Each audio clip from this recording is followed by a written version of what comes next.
Left hand one we've got is basically your before, okay? Which I want to show because I was going to showcase a little bit more of the actual direction your golf club was kind of swinging way off to the left there, okay? And the reasons why, and the right hand one here is going to showcase the changes we're going to make more, so you can see kind of how your body's going to move to affect the better direction with the path, okay? So setup wise, it was very, very good. I mean, good posture over the ball there, okay? Nice amount of knee flex. Grip is something you're going to probably have to get a bit practice to get used to it. After 4 or 5 shots, you could sort of see yourself having to re-grip it and get used to that. Ideally speaking, when you hit a shot, hit it and then let go completely.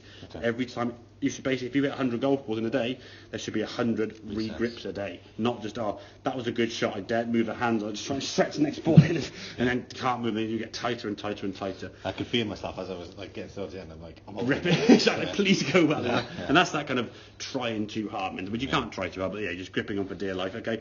As we said, it goes diagonally across the fingers, okay? You want to see those sort of 2 knuckles here now of the left hand. If you look at that position here now, sort of zoom in there. So these 2 knuckles here, the left hand should be sort of visible, looking straight down without you sort of peeping over to the side to have a look, okay? In the fingers, and again, thumbs at least need to be loose. If they're squeezing with the thumbs, the second you squeeze that thumb, this locks up the joint, your wrist, your forearms, your bicep, your whole body's stiff and tense, you can't move, okay? So, once you were set up good, this was your roll on the left hand side, okay, as you'll see when it's back, so... There we go. So, to be fair, club moved back on a fairly good direction. Okay, so the club is moving, as you can see here, kind of just nicely curving here. We want to come back on that same kind of curve back to golf ball. If we look at the club there, nicely going back. Not bad. Now here comes the sort of move with the try and give it the power. We sort of just, in some ways, we create power going back and then we release the golf ball. What you often did was to just position the club up here and then try to add the power. So you sort of see the arms now throwing the club out. At this point here now, you see the club is over here. So if I said to you, okay, hit a ball with the club that far out in front of you, you'd really struggle to get any kind of direction to the golf ball whatsoever. And as a result of that, as your club's coming into the club still way outside the golf ball there now, you're basically swinging that golf club over there, hence where the ball then, where the ball shoots left of that white line, going very much left and left and left, okay? So the way we try and stop that is going to be sort of more visual now from this face-on position, okay? So I'm going to just draw a line down the side of your body here, okay? So that's kind of the wall, effectively. We talked about the drill over there. There's the left wall, okay? So here's your takeaway now, because you go back. Hang on. There we go.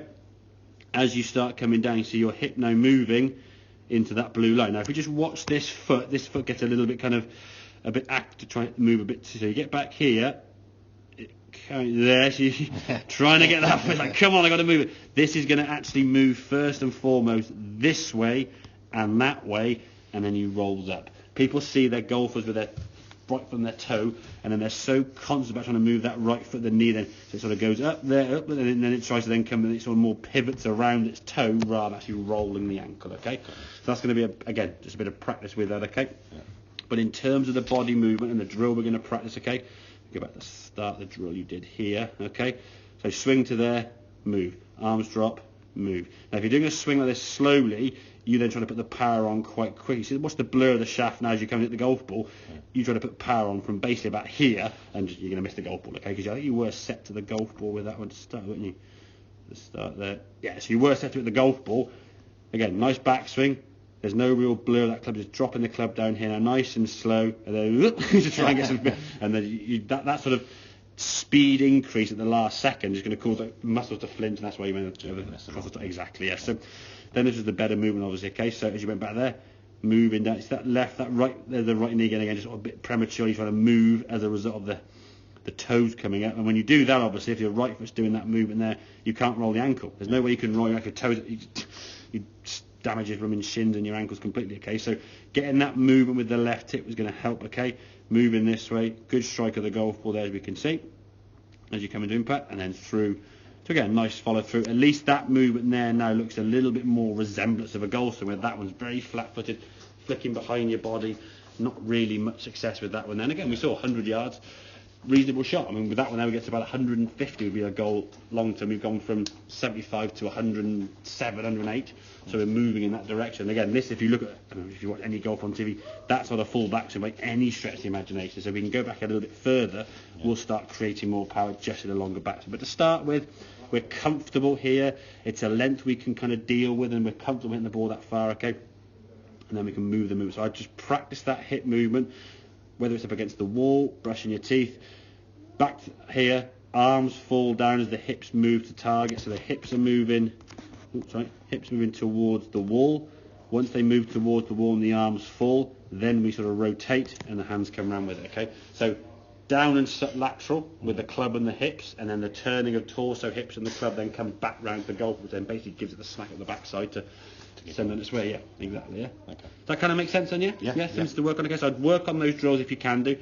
Well, if you've got a club in your hands, great. If you haven't, you're doing stuff indoors anyway, up against a wall, will be a really good kind of feeling of how that hip's going to move. Like I say, it'll stop you stepping with that foot, because that was something you started to do it towards the middle part of the lesson, trying to get the weight on the left side, just trying to stand to the ball there rather than sort of let the lower half move laterally. Okay, so the lower half moves to target, the arms fall, then as your torso twists, that gives you the sort of the hitting position to give the ball a whack. Okay, excellent, right.